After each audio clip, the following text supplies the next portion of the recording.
या हेलो। बोलकर नहीं, कुछ करके दिखाओ, क्योंकि यहाँ के लोग सुनना नहीं देखना पसंद करते हैं। तो कैसे हो आप लोग?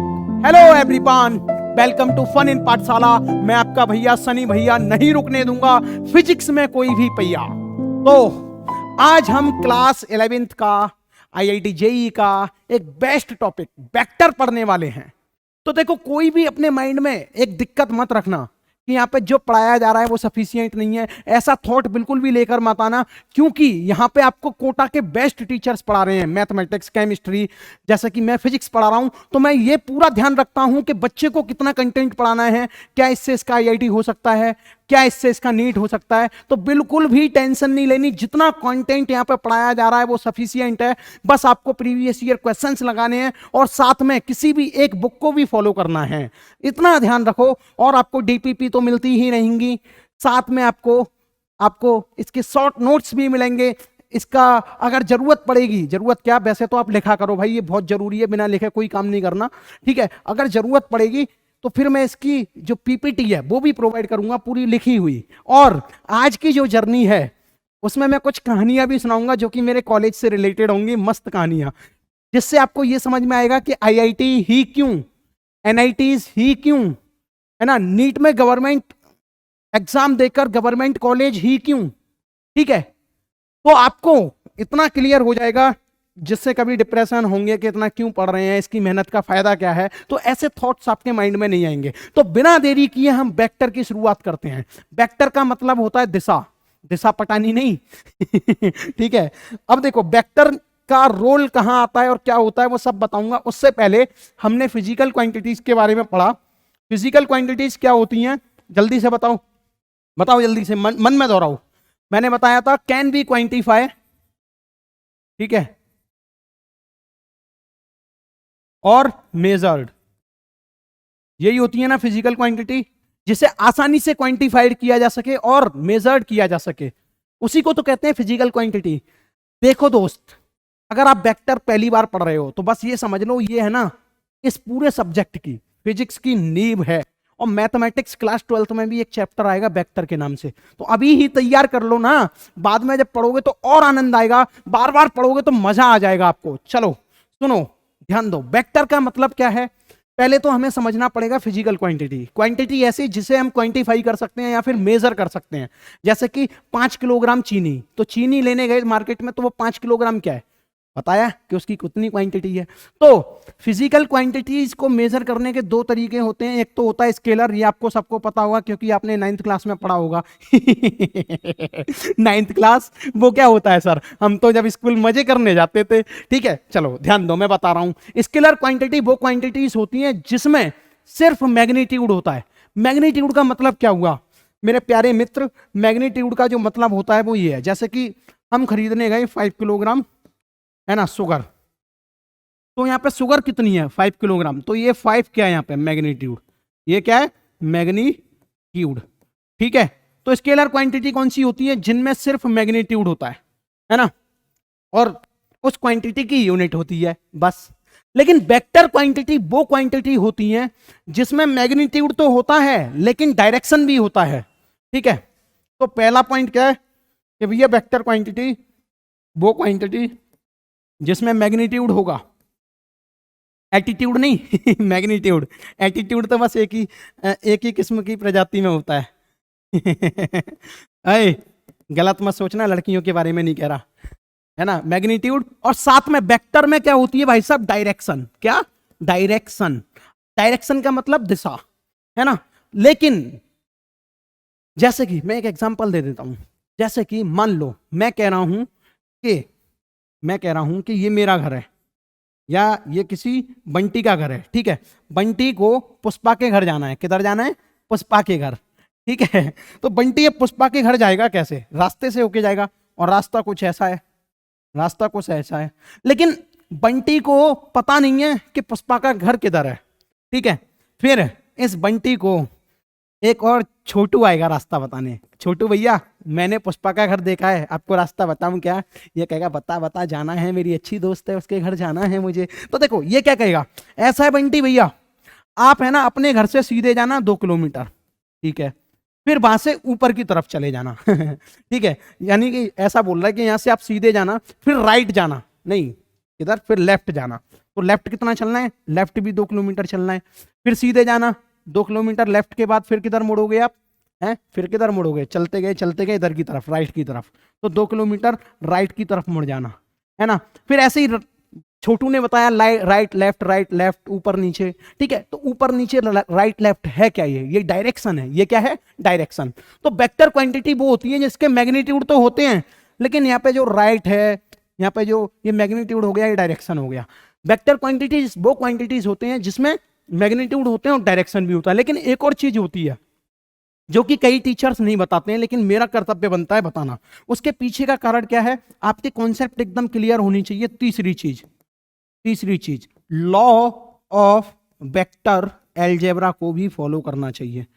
एलजेब्रा, अच्छा ये क्यों बताया भैया, लॉ ऑफ वेक्टर एलजेब्रा का मतलब क्या है, वेक्टर्स को किस तरीके से जोड़ा जाता है, किस तरीके से घटाया जाता है, वेक्टर को किस तरीके से मल्टीप्लाई किया जाता है, वेक्टर को किस तरीके से डिवाइड किया जाता है, इन लॉस को भी फॉलो करना चाहिए, वही क्वांटिटी वेक्टर क्वांटिटी होगी।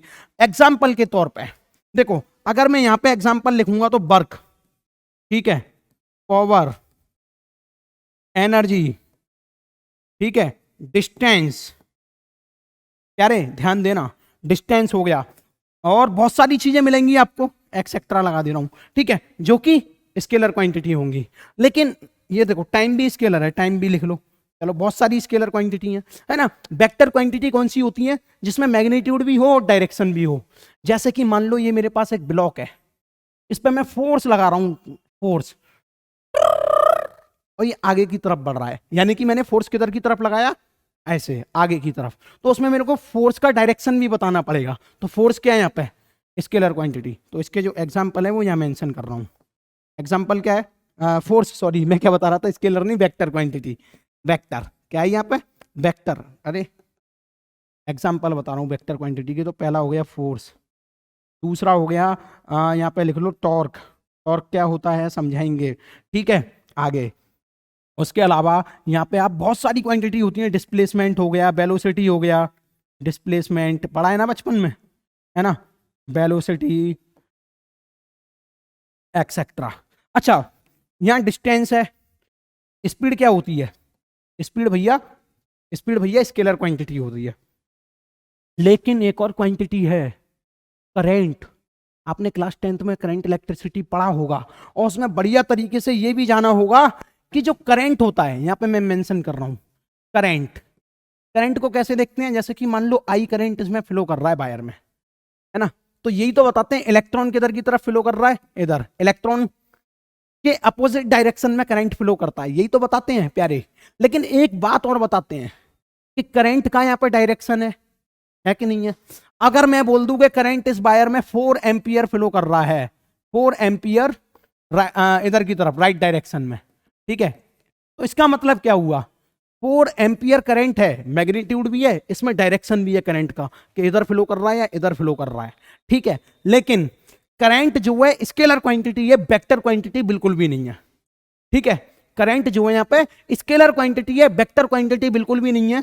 पूछो क्यों, क्योंकि करंट पर डायरेक्शन है, मानते हैं करंट में डायरेक्शन भी है और इसका मैग्नीट्यूड भी है, पर ये लॉ ऑफ वेक्टर एलजेब्रा को फॉलो नहीं करता, लॉ ऑफ वेक्टर एलजेब्रा को फॉलो नहीं करता। मतलब जैसे कि मान लो 3 और 4 जोड़े जाते हैं, तो 3 और 4 कितने होते हैं, 7।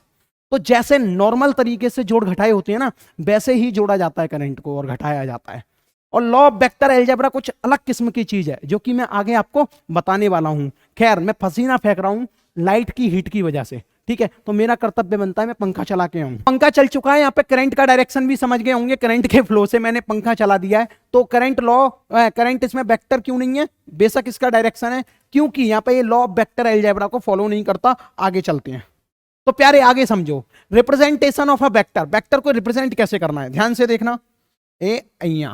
यहाँ पे देखो, वेक्टर जैसे कि मान लो कोई ए वेक्टर है, तो ए के ऊपर एरो का साइन होगा, है ना। मान लो मैंने कह दिया ए वेक्टर जो है 5 मीटर है, कितना है, 5 मीटर नॉर्थ की तरफ, तो मैं यहाँ पे क्या कर रहा हूं, मैंने यहाँ पे मैग्नीट्यूड लिखा, मैंने यहाँ पे मैग्नीट्यूड लिखा, और मैंने यहाँ पे डायरेक्शन का भी जिक्र किया, मैंने यहाँ पे दिशा का भी जिक्र किया। ठीक है प्यारे, अब एक बात सुनो, अब इसको रिप्रेजेंट करने का तरीका क्या है। देखो जैसे कि मेरे को ए वेक्टर को रिप्रेजेंट करना है, तो ये मान लो मैंने एक वेक्टर बना दिया, तो देखो ध्यान देना, ये हो गया अपना ए वेक्टर, कितना बड़ा, 5 मीटर। तो वेक्टर की दो चीजें होती हैं, इसको बोलेंगे पूंछ, इसको क्या बोलेंगे, पूंछ, मैं लिख दे रहा हूं यहां पे, इसको बोलेंगे पूंछ यानी कि टेल इसको बोलेंगे हेड, वेक्टर का हेड। और यहां से यहां तक जो लंबाई होगी, ये जो लंबाई होगी वेक्टर की, ये बताएगा मैग्नीट्यूड, मैग्नीट्यूड। ठीक है, तो वेक्टर को इस तरीके से रिप्रेजेंट करते हैं, इसे बोलते हैं ग्राफिकल रिप्रेजेंटेशन ऑफ वेक्टर। ठीक है, क्या, ग्राफिकल रिप्रेजेंटेशन ऑफ वेक्टर। जैसे कि मानो किताब में आपको बोला है कि एक व्यक्ति 5 मीटर राइट की तरफ चला, तो आपने बना दिया ऐसे 5 मीटर राइट चला, तो इसे कैसे रिप्रेजेंट करोगे, vector A equal to 5 metre, है ना। अगर मान लो किसी ने बोला है कि एक व्यक्ति 10 मीटर लेफ्ट की तरफ चला, ठीक है भैया, 10 मीटर किधर की तरफ चला, लेफ्ट की तरफ, तो इसका मतलब क्या हो जाएगा, वेक्टर ए, क्योंकि ये लेफ्ट की तरफ चला है तो एरो इधर होगा और यहां आ जाएगा 10 मीटर, जो कि बिल्कुल गलत है जो कि बिल्कुल गलत है। पूछो क्यों, यहां जो ए के ऊपर क्या ये लगाया जा रहा है एरो, उसका डायरेक्शन कभी चेंज नहीं होगा। इसका मतलब तो ये हुआ, अगर मान लो व्यक्ति ऊपर की तरफ चल रहा है 10 मीटर, कोई, ठीक है, कोई भी पर्सन 10 मीटर ऊपर की तरफ जा रहा है, तो इसका मतलब तो ये हुआ ए के ऊपर ऐसे कर दोगे तुम लोग यार, है ना, 10 मीटर। ठीक है, अगर कोई नीचे की तरफ जा रहा है तो ऐसे कर दोगे यार, जो कि बिल्कुल गलत है। ये सिंबल ये रिप्रेजेंट कर रहा है कि ये क्वांटिटी जो है वेक्टर है। क्या रिप्रेजेंट कर रहा है, ये क्वांटिटी जो है वेक्टर है। ठीक है, ये सिंबल क्या रिप्रेजेंट कर रहा है प्यारे, ये सिंबल बताओ क्या रिप्रेजेंट कर रहा है। ये सिंबल ये रिप्रेजेंट कर रहा है कि जो क्वांटिटी है वो वेक्टर है, और उसके ऊपर जो कैप होगा वो हमेशा हमेशा इधर की तरफ होगा, ना ही ऊपर ना ही नीचे। समझ में आया, तो वेक्टर को इस तरीके से रिप्रेजेंट करते हैं। आगे चलो, अब देखो इक्वालिटी ऑफ वेक्टर। देखो मैं हर बार यही कहता हूं कि हमें जो है औरतों का, अपने मम्मी पापा का, अपनी बहनों का, अपनी फ्रेंड्स का, लड़कियों का सम्मान करना चाहिए, है ना।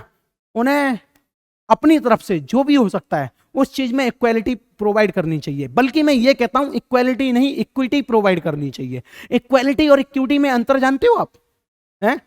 इक्वालिटी का मतलब हो गया जैसे कि मानो आप जमीन पे खड़े हो, ठीक है, तो ये मान लो आपकी कोई फ्रेंड है, उसे भी जमीन पे खड़ा करके रखा है आपने, और ये आप हो, आप भी जमीन पे खड़े हो, है ना। इसका मतलब हो गया, ये हो गई इक्वालिटी। प्यारे एक बात समझो, मान लो अगर आपको दूर का नजारा देखना है या दीवार है, इसकी हाइट छोटी है, लड़की है क्योंकि, है ना, तो ज्यादातर लड़कियों की हाइट वैसे नॉर्मली अगर देखा जाए तो छोटी रहती है ना, तो ज्यादातर बता रहा हूं, असलियत में ऐसा नहीं होता। तो मान लो इसकी हाइट है 5 फुट 4 इंच, और आप खा पी के बढ़िया से सांड हो चुके हो जो कि 6.2 इंच 5 फीट, ये है 6 फीट 2 इंच के, ठीक है। तो 6 फीट 2 इंच और 5.4 इंच आपको बाहर का नजारा साफ दिख रहा है, दीवार के परे इनको नहीं दिख रहा है, तो आपको क्या करना पड़ेगा, अपनी हाइट से मैच कराना पड़ेगा। यानी कि मैच कराने के लिए क्या करोगे, नीचे स्टूल लगा दो, नीचे कुछ कुर्सी लगा दो, जिस पे ये खड़े होकर आराम से चीजों को ऑब्जर्व कर सकें, और आप जमीन पे खड़े होकर देखो। तो इसको बोलते हैं प्यारे इक्विटी। ठीक है, इक्वालिटी इक्विटी, इक्वालिटी जो है इक्विटी से नीचे का टर्म है, तो हमें इक्विटी प्रोवाइड करनी चाहिए। फनेन पाठशाला पे आप आ रहे हो तो इसका मतलब ये नहीं है कि सिर्फ फिजिक्स सीख के जाओ, सिर्फ वेक्टर सीख के जाओ। मेरा कर्तव्य बनता है कि इक्वालिटी वेक्टर आ रहा है तो उसे लाइफ से कैसे रिलेट करूं। ठीक है, इक्वालिटी वेक्टर में क्या होता है दोस्त, देखो इसको रफ कर ही देते हैं इसको, इसका क्या ही काम, आप पे फोकस करो। इक्वालिटी वेक्टर का मतलब हो गया जैसे कि आपके पास एक वेक्टर है 5 मीटर लंबा, है ना, तो आपने उसको ऐसे ड्रॉ कर दिया 5 मीटर का वेक्टर। अगर कोई कहे एक और वेक्टर है बी वेक्टर, जो कितना लंबा है 10 मीटर, ठीक है, डायरेक्शन दे रखी है लेफ्ट की तरफ, किधर की तरफ दे रखी है, लेफ्ट की तरफ। तो आप ध्यान दो, मान लो आपने ये 5 मीटर लंबा वेक्टर स्केल से 5 सेंटीमीटर का बनाया, क्योंकि स्केल से ड्रॉ करोगे ना स्ट्रेट लाइन, 5 सेंटीमीटर का बनाया। तो बी वेक्टर अगर 10 मीटर है तो कितने सेंटीमीटर का बनना चाहिए, क्योंकि 5 का ये दुगना है, तो ये बनना चाहिए 10 मीटर का जो वेक्टर है वो कितने का बनाओगे आप, 10 सेंटीमीटर का। तो प्यारे इसी का मतलब है इक्वालिटी ऑफ वेक्टर, यही होता है इक्वालिटी ऑफ वेक्टर। यानी कि मान लो अगर आपको सी वेक्टर 20 मीटर रिप्रेजेंट करना है ना, उसे प्लॉट करना है, तो क्या करोगे, बोला है कि एक कोई सी वेक्टर है 20 मीटर जो कि ऊपर की साइड है, जो कि ऊपर की साइड है यानी कि नॉर्थ की तरफ है।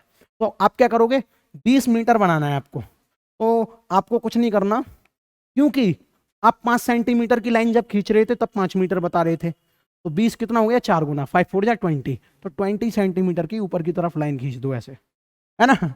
तो ये होता है एक तरीके से इक्वालिटी वेक्टर, है ना, उसी प्रपोर्शन में लाइन को खींचना। अब देखो, अब यहाँ पे मजे की बात क्या होती है, आपको ये पता है आपको ये पता है, ये नॉर्थ डायरेक्शन है ना, ये साउथ डायरेक्शन है, ये ईस्ट डायरेक्शन है, ये वेस्ट डायरेक्शन है। जब हम आगे क्वेश्चंस करेंगे तो ऐसा डायग्राम का बहुत बार इस्तेमाल करेंगे, ठीक है, ये याद कर लेना। वैसे तो पता होगा ये बच्चों वाली चीजें हैं, लेकिन फिर भी मैं सोचता हूँ कि सारी चीजें आपको बड़े आसानी से समझाई जाए। टाइप्स ऑफ वेक्टर क्या होते हैं, देखो वेक्टर के तरीके कितने हैं, कितने टाइप्स के होते हैं वेक्टर, तो 8-10 तरीके के वेक्टर होते हैं, सारे मैं समझाने की कोशिश करता हूं। पहला आता है जीरो वेक्टर। जीरो वेक्टर का जो मतलब है, इसका मतलब क्या है, vector vector having zero magnitude, है ना, zero magnitude and arbitrary direction है। आर्बिटरी डायरेक्शन इसका मतलब क्या है, ऐसा वेक्टर जिसका मैग्नीट्यूड तो जीरो है, मतलब कि कोई मैग्नीट्यूड ही नहीं है, लेकिन उसका डायरेक्शन कुछ भी हो सकता है, हमें नहीं पता, कुछ भी, ठीक है, कुछ भी। यानी कि मैंने बोला कि ये एक अपना वेक्टर था बहुत बड़ा, ठीक है, अब इसका मेरे को जीरो वेक्टर बनाना है, तो मैं क्या करूंगा, मैं एक पॉइंट बना देता हूं, मान लो ये पॉइंट है। अब ये पॉइंट हो तो गया जीरो वेक्टर, क्योंकि इसका कोई मैग्नीट्यूड नहीं है ना, लेकिन इसका डायरेक्शन भी तो नहीं पता हमें। तो आप ये कहोगे सर इस जीरो वेक्टर का यूज क्या है, कुछ नहीं है, बस आपको ये बताना चाह रहे हैं हम कि जैसे कि मान लो कोई वेक्टर है ना, जीरो वेक्टर को ऐसे रिप्रेजेंट करते हैं, उसमें अगर हमने जीरो वेक्टर का मल्टीप्लाई किया या डॉट प्रोडक्ट किया, कुछ भी किया, तो आंसर क्या आएगा, जीरो, ठीक है। अगर जीरो को हम किसी वेक्टर में जोड़ते हैं तो क्या आएगा, वेक्टर है। अगर जीरो को हम किसी वेक्टर से घटा देते हैं तो क्या आएगा, फिर भी वही वेक्टर आएगा, ठीक है। तो ये कुछ जीरो वेक्टर की प्रॉपर्टी होती है बच्चों वाली क्या लिखा रहे हो सर, लिखाना पड़ता है क्योंकि किताब में दे रखा है, ठीक है। तो मैं सोच रहा हूं कि कोई भी चीज जो है आपसे मिस नहीं हो, क्योंकि होशियार बच्चों के साथ साथ इसे सब तरीके के बच्चे देखते हैं, मैं चाह रहा हूं सबका लेवल अप किया जाए, ठीक है। तो ये कुछ प्रॉपर्टीज होती हैं, है ना। अब आगे देखो यूनिट वेक्टर क्या होता है, बहुत ही आसान है, लेकिन यूनिट वेक्टर का सिर्फ मैं यहाँ पे इंट्रोडक्शन दूंगा, आगे बहुत अच्छे से पढ़ाऊंगा। तो यूनिट वेक्टर को रिप्रेजेंट करने का तरीका क्या होता है, जैसे कि मान लो कोई वेक्टर ए है ना, उसके ऊपर ये टोपा लगा दो उसके ऊपर ये टोपा लगा दो, टोपा का मतलब क्या हुआ, कैप, है ना, हिंदी में इसको टोपा ही बोलूंगा मैं तो एक कैप, ये क्या है, कैप। तो किसी भी अगर यूनिट वेक्टर को रिप्रेजेंट करना है तो वेक्टर के ऊपर टोपा लगाना होता है, एरो नहीं, क्या लगाना होता है, टोपा। यूनिट वेक्टर मतलब टोपा, ठीक है, ठीक है, कैप लगाना होता है। तो देखो यूनिट वेक्टर का एक फॉर्मूला भी होता है, यूनिट वेक्टर का मतलब क्या होता है पहले समझो।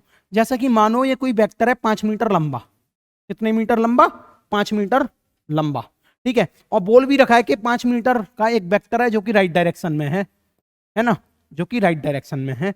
या फिर ऐसा बोला है कि किसी व्यक्ति ने 5 मीटर डिस्प्लेसमेंट राइट डायरेक्शन में ट्रेवल की, तो मतलब कि 5 मीटर डिस्प्लेसमेंट राइट डायरेक्शन में ट्रेवल की। तो अब बताओ उसका यूनिट वेक्टर क्या होगा, तो आपको कुछ नहीं करना, एक बात बताओ, 5 मीटर का मतलब क्या है, इसमें 5 पार्ट होंगे, 1 2 3 4 और ये 5वां पार्ट। तो यूनिट का मतलब क्या होता है, एक, सिंगल। यूनिट का मतलब क्या होता है, 1। तो मैंने इसका पहला पार्ट उठा के यहां ड्रॉ कर दिया, क्या मेरे को डायरेक्शन पता है, किधर है डायरेक्शन, राइट की तरफ, ठीक है ना। इसका मतलब 5 मीटर था, इसको मैंने यूनिट वेक्टर में कन्वर्ट कर दिया। तो यूनिट वेक्टर एक्चुअली में क्या होता है, वेक्टर हैज अ यूनिट, आ लगा दिया तो आ नहीं, वेक्टर हैज यूनिट, ठीक है, magnitude magnitude and same direction, या फिर ऐसा लिख दो, एंड छोड़ो, एक अच्छी सी डेफिनेशन लिख आता हूं। Vector tell us about the direction with, ठीक है, विथ 1 यूनिट। ठीक है, ऐसा वेक्टर जो कि सिर्फ डायरेक्शन के बारे में बताता है। जैसे कि मैंने बोला कि कोई व्यक्ति राइट में जा रहा है, 5 मीटर चला, तो उसका यूनिट कितना हुआ? 1 मीटर। ठीक है, समझने की कोशिश करो। तो इस यूनिट वेक्टर को निकालने का तरीका क्या होता है? जैसे कि देखो, ये कोई ए यूनिट वेक्टर है, ठीक है, इक्वल टू क्या होगा? पहले तो मेरे को वेक्टर पता होना चाहिए, वेक्टर कितना, वेक्टर पता होना चाहिए। फिर उसमें उसके मॉड का डिवाइड लगा दो। देखो ये मॉड का साइन आपने देखा होगा, इस मॉड ए का मतलब क्या होता है पता है? Magnitude of vector A. ये क्या है? वेक्टर ए, जिसमें डायरेक्शन मैग्नीट्यूड दोनों है, लेकिन इसका मतलब क्या है? सिर्फ मैग्नीट्यूड है। तो पहले मैं यहाँ पे मेंशन कर देता हूं, ये क्या है? Magnitude, only magnitude of vector A. ठीक है, अब देखो, तो यूनिट वेक्टर निकालने का तरीका समझ गए। चलो मैं इसी क्वेश्चन को इस फॉर्मूले में रख के दिखाता हूं। इसका मतलब क्या है? 5 मीटर राइट। ठीक है, अब देखो इस मॉड ए में क्या आएगा? सिर्फ 5 मीटर है ना, तो 5 मीटर का मैंने डिवाइड लगा दिया, तो ये हमको पता चल गया ए यूनिट का मतलब क्या हुआ? 1 मीटर राइट। अभी मैं बहुत ही सिंपल करके बता रहा हूं, इसे बहुत ही सिंपल करके बता रहा हूं, है ना। 5 मीटर से मीटर कट गया, आया कितना? 1 मीटर, और सिर्फ डायरेक्शन बचा। तो जब भी हम यूनिट वेक्टर निकालेंगे तो हमें क्या करना पड़ेगा? पहले तो मॉड ए का डिवाइड लगाना पड़ेगा यूनिट वेक्टर में। ठीक है, अब ये मॉड ए कैसे निकालेंगे सब बताऊंगा आगे, है ना। आगे चलो, बहुत ही सिंपल है। पैरेलल वेक्टर, ठीक है, anti parallel vector, collinear vector और कोप्लेनर वेक्टर, बहुत ही सिंपल है। देखो पैरेलल का मतलब क्या होता है? आप सब जानते हो, दो पैरेलल लाइंस, है ना।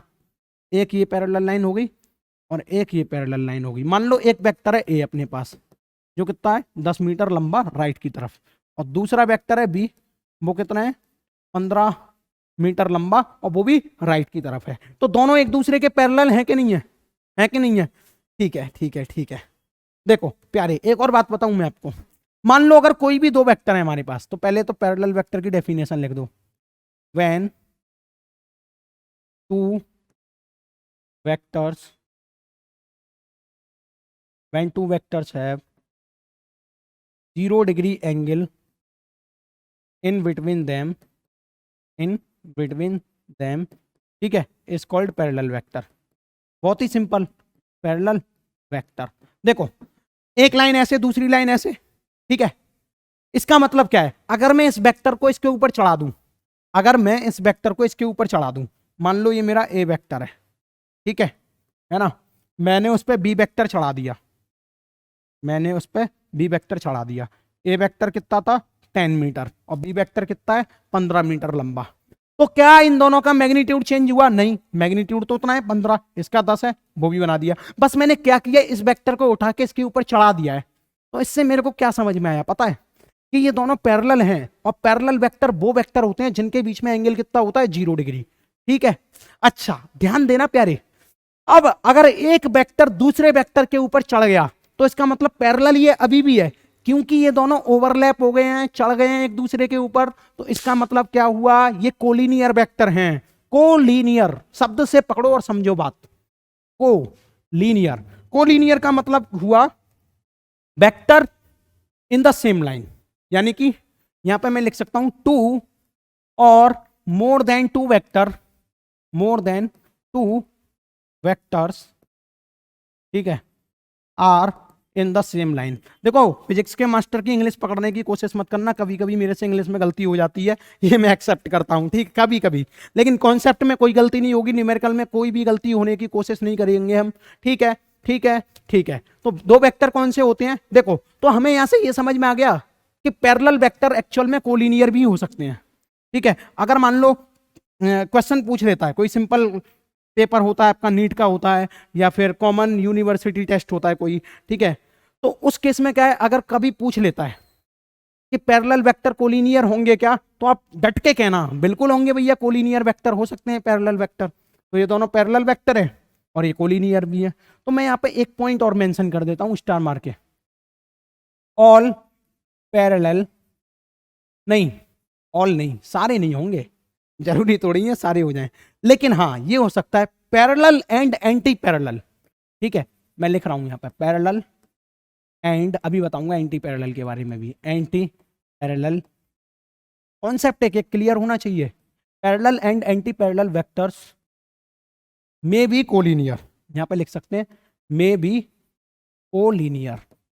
ठीक है, ये क्वेश्चन आया हुआ है, मैं इसीलिए बोल रहा हूं किसी कंपटीशन एग्जाम में, सस्ते मध्य कंपटीशन एग्जाम में। ठीक है, अगर कोई दो पैरेलल वेक्टर हैं, ठीक है, तो वो कोलिनियर वेक्टर हो सकते हैं, या फिर कोई एंटी पैरेलल वेक्टर भी है। एंटी पैरेलल का मतलब क्या हुआ, एक इधर जा रहा है, ठीक है, जैसे कि मान लो ये ए वेक्टर है 10 मीटर का, है ना, एक वेक्टर इधर जा रहा है, ये बी वेक्टर है 15 मीटर का, तो इसका मतलब क्या हुआ, एक इधर और दूसरा इधर, जस्ट अपोजिट डायरेक्शन में, एक इधर तो दूसरा इधर, जस्ट अपोजिट डायरेक्शन में, तो इसका मतलब क्या हुआ, ये एंटी पैरेलल है।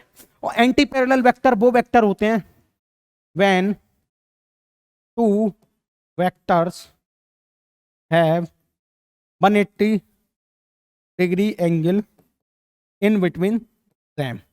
ओके, कितना सिंपल है, सिंपल है कि नहीं है। देखो एक बात बताओ, अब ये दो वेक्टर है, मैंने इसकी पूंछ को पकड़ के इसकी पूंछ से मिला दिया, ऐसे मैंने इसकी पूंछ को पकड़ के इससे मिला दिया, तो ये वेक्टर किधर जा रहा था, इधर की तरफ, बोले तो आय हाय यहाँ नहीं, यहाँ नहीं, ये वेक्टर किधर जा रहा था, बोले तो इधर की तरफ, कितना, A = 10 मीटर। ठीक है, अच्छा जब मैं इसकी पूंछ को पकड़ के इससे मिला रहा था तो B = कितना था, 15 मीटर। यहाँ पे ये B वेक्टर कितना हुआ, 15 मीटर। तो एक बात बताओ, ये दोनों वेक्टर एक ही लाइन में है कि नहीं है कि नहीं है साहब। और एंगल कितना बन रहा है साहब, देखो 180 डिग्री का। तो तभी तो कहते हैं कि दो एंटी पैरेलल वेक्टर के बीच में 180 डिग्री का एंगल होता है। समझे, समझे प्यारे, समझे, कहानी बड़ी खतरनाक नहीं है, सिंपल है, बस आसान भाषा में समझाने वाला चाहिए, है ना। चलो एक कहानी सुनाऊं आपको, मेरे कॉलेज की बात है। ठीक है, देखो बढ़िया बात बताऊं आपको, IITs में जाना, NITs में जाना, वहां जाके किसी का कैरियर नहीं बनता। ऐसा सोच रहे हो कि कॉलेज की बिल्डिंग से और कॉलेज के इंफ्रास्ट्रक्चर से कैरियर बनता है, तो बिल्कुल गलत सोच रहे हो, क्योंकि कैरियर बनता है वहां पे लोगों की एक्यूमुलेशन से। जो लोग वहां पर आकर इकट्ठे होते हैं ना, उनसे पूछो कैसे। देखो मैं आपको सच सच बात बता रहा हूं, जो खटारा कॉलेज होते हैं उसमें जो लोग आएंगे वो भी ढंग के नहीं आएंगे, एक दो ढंग का आता है, पता है आपको, ठीक है। लेकिन जो NITs IITs होते हैं वो भारत के छठे हुए बच्चे आते हैं, छठे हुए। कुछ अमीरों के भी बच्चे आएंगे, कुछ मिडिल क्लास के भी बच्चे आएंगे, कुछ गरीबों के बच्चे जो स्ट्रगल करके आएंगे वो भी आएंगे, लेकिन उनकी जो सोच होगी वो बहुत अमीर होगी। तो जब ऐसे बच्चे एक्यूमुलेट होते हैं तो एक दूसरे के थॉट्स ट्रांसफर होते हैं। क्या होते हैं, एक दूसरे के थॉट्स ट्रांसफर होते हैं। तो उन्हीं थॉट्स के ट्रांसफर होने की वजह से वो सारे बच्चे अपनी लाइफ में सक्सेसफुल होते हैं। इस बात का जीता जागता उदाहरण है मेरा एक वो दोस्त जिसका प्लेसमेंट नहीं हुआ था। पूछो कैसे। देखो एक मेरा दोस्त था, वो काफी कंपनियों में बैठा, वैसे मेरी ब्रांच का 96.8% प्लेसमेंट रहा है ना। वो मेरी ब्रांच का जो दोस्त है उसका प्लेसमेंट नहीं हुआ। सब 7-7 8-8 लाख की नौकरी लेके निकले साले, ठीक है। नौकरी मैंने भी नहीं ली, मेरी भी 40-50 लाख की सैलरी लगा दी थी बहुत बड़े एजुकेशन इंस्टीट्यूट ने, ठीक है, नाम नहीं लूंगा यहाँ पे, ठीक है। तो फिर देखो बात बताऊँ आपको, अभी 2 साल पहले की बात बता रहा हूँ, ठीक है। तो जब वो 3rd ईयर में था तो 4th ईयर में आया, बहुत अप्लाई किया उसने, नहीं हुआ, प्लेसमेंट नहीं हुआ, ठीक है। वो दुखी हो गया, यार प्लेसमेंट नहीं हो रहा, लेकिन मेरे को बिजनेस भी करना है, पर थोड़ा पैसा आ जाता जॉब से तब मैं बिजनेस करता। मैंने कि घर वालों पे पैसा है, टेंशन क्यों ले रहा है। तो कहता है यार घर वालों का पैसा लेके बिजनेस करो ना, तो इसका मतलब ये है कि लोग ये बोलते हैं साले ने घर का पैसा लगाया है, अपना क्या लगाया है। तो मैंने कि देख, लोगों पर विश्वास नहीं करना चाहिए, लोगों की बातों को नहीं सुनना चाहिए, क्योंकि लोग कौन होते हैं, बेवकूफ बनाने वाले। साला क्यों सुनते हो लोगों की, अपने बाप का पैसा लगाना, कोई दिक्कत नहीं है। उसकी बिजनेस स्ट्रेटजी बहुत अच्छी थी, जूते का वो कोई बिजनेस करना चाहता था, और आज वो जूते का बिजनेस कर रहा है। मात्र 1 साल हुए हैं, मात्र 1 साल, अभी उसको लगभग 17 लाख का प्रॉफिट हुआ है इस साल, ठीक है, 17 लाख का प्रॉफिट। अगर वो किसी प्लेसमेंट को ले भी लेता तो कितने का लेता, 7 लाख का। तो मैं उस स्टूडेंट की कहानी बता रहा हूं जिसका प्लेसमेंट भी नहीं हुआ। क्यों, क्योंकि वहां वो लोगों की उस कम्युनिटी में रहा है, उस जगह रहा है जहां से उसने चीजों को सीखने की कोशिश की, उन प्रोफेसर्स के बीच में रहा है जहां से वो एंटरप्रेन्योर निकला उसके अंदर से, ठीक है। तो IITs NITs ये करियर नहीं बनाते, करियर बनाते हैं लोगों की एक्यूमुलेशन, ठीक है। याद रखोगे, यस और नो बताओ। हाँ, अंदर से मोटिवेशनल स्पीकर कैसे जाग गया, बैठ बेटा बैठ, पढ़ाई चालू करवाए ने। हाँ, तो कोप्लेनर वेक्टर क्या होता है मेरे प्यारे मित्र? कोप्लेनर, ध्यान दो, कोप्लेनर, एक ही प्लेन में आने वाले वेक्टर्स कोप्लेनर वेक्टर होते हैं।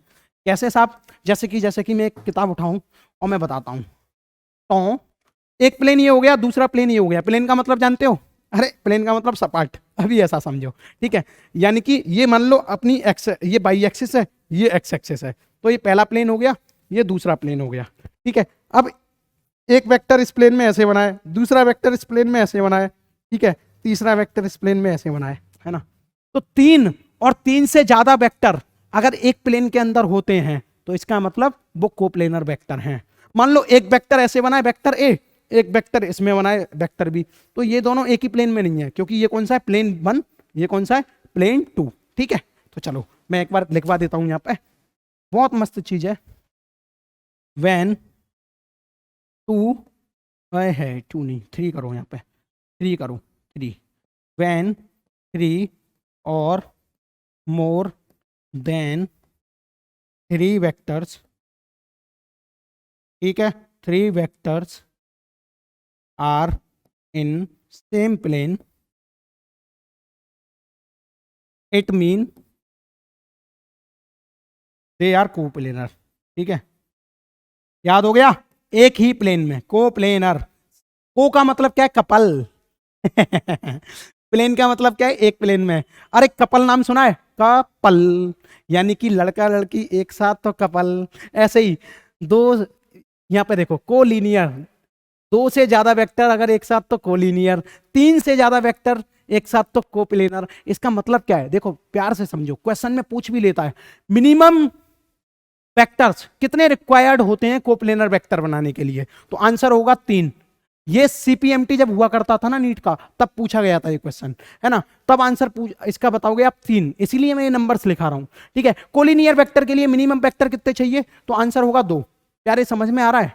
अच्छा, मैं आपको एक बार डायग्राम बना के और दिखा देता हूं कोप्लेनर वेक्टर, नहीं तो फिर आपत खड़ी हो जाएगी आपकी। ठीक है, ये देखो, जैसे कि मानो ये है एक प्लेन, क्योंकि दूसरा प्लेन में बनाऊंगा ऐसे, ठीक है, ये है दूसरा प्लेन, है ना। तो एक वेक्टर ए ये रहा, एक वेक्टर बी ये रहा, और एक वेक्टर सी ये रहा। तो इसका मतलब क्या हुआ? ये सारे वेक्टर एक ही प्लेन में हैं तीनों, ठीक है। अच्छा आगे चलो, ये वेक्टर देखो सारे आपको पता होने चाहिए माइंड में, आगे बहुत काम आएंगे जब आप न्यूमेरिकल सॉल्व करोगे किताब से, या मैं प्रीवियस ईयर क्वेश्चंस के जब सॉल्यूशन कराऊंगा, तो क्लास 11th वाले जब आपको मैं बोर्ड के क्वेश्चन सॉल्व कराऊंगा ना, तब भी बहुत काम आएंगे, तो आप देखते रहो सारे, है ना। तो एक्सियल वेक्टर क्या होता है? देखो एक्सियल वेक्टर बहुत ही आसान है, लेकिन अभी आपको थोड़ा सा टफ लगेगा, क्योंकि इसका जो काम होता है वो रोटेशनल मोशन में होता है, जब मैं आपको रोटेशनल मोशन पढ़ाऊंगा। तो देखो एक्सियल वेक्टर में क्या होता है, देखो मैं आपको बता ही देता हूं, इसमें फिर से मुझे बुक का सहारा लेना पड़ेगा। तो देखो ये एक एक्सेस होती है, पूछो क्यों है ये एक्सेस? ये एक्सियल लाइन है, इसका मतलब क्या है? यहां पे स्टेपलर हो रखी है, ठीक है, स्टेपलर हो रखी है सारे पेजों की।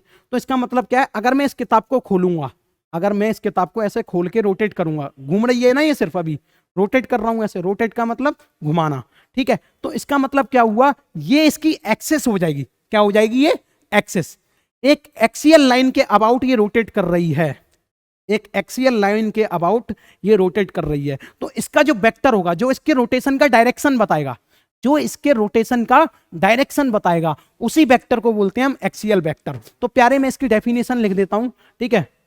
It can tell us about the rotational motion, ठीक है, रोटेशनल मोशन, ठीक है, कॉमा, एंड ये भी लिख सकते हैं हम